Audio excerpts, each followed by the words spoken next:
मी मौलाना शाहरुख अजीज खान, मी प्रभाग क्रमांक 22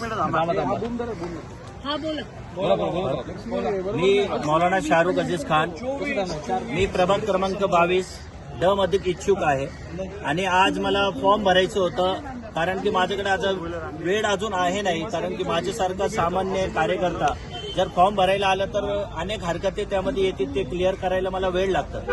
आज मी इथं आलो होतो 11 वाजता. मला वाटलं मी 11 वाजता आलं की माझा पहिला नंबर लागेल आणि मी फॉर्म भरून आपला सगळं कार्यक्रम करून आपलं दुसरी तयारीला लागल.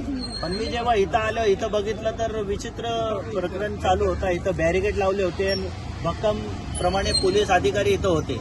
मी आतमध्ये गाडी टाकली, माझे कार्यकर्ते तिथं थांबले होते, कोणालाही आतमध्ये यायची परवानगी नव्हती. मी विचारलं काय झालं, तर सांगितलं मला 15 मिनिट थांबा, 15 मिनिटासाठी काम सगळं बंद आहे, तुम्ही नंतर या. आता 3 वाजले तुम्हाला आता 3 वाजले, मला आतापर्यंत सोडलं गेलं नाही आतमध्ये आणि वेळ पण संपली. आता त्यांचा मी नोटीस पाहिली होती, 25 तारखेला क्रिसमस होता, त्यासाठी फॉर्मची अर्ज भरायचे बंद आहे आणि 28 तारखेलाही संडे त्यांनी सांगितलं, संडेला पण बंद आहे. मग एक दिवसात आता आम्ही काय करणार? जर कधी काही हरकत त्यांनी आम्हाला सांगितली की असं याची हरकत तुमच्यासाठी आली आणि ते तुम्हाला क्लिअर करायचं, तर आम्हाला अजून वेळ पाहिजे. आता काय पुढे करणार, काय तुम्ही निवडणूक आयोगात तक्रार करणार किंवा काय ह्यांची तक्रार काय करणार? आता बघा, आता मी तुमच्या माध्यमातून निवडणूक आयोगाला सांगतोय हे चुकीचं आहे.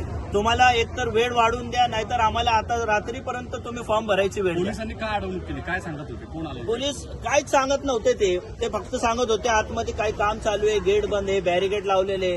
आता आमच्यासारखे सामान्य कार्यकर्ते इथं आले तर काहीच ते स्पष्ट सांगत नाही. ठीक आहे, धन्यवाद.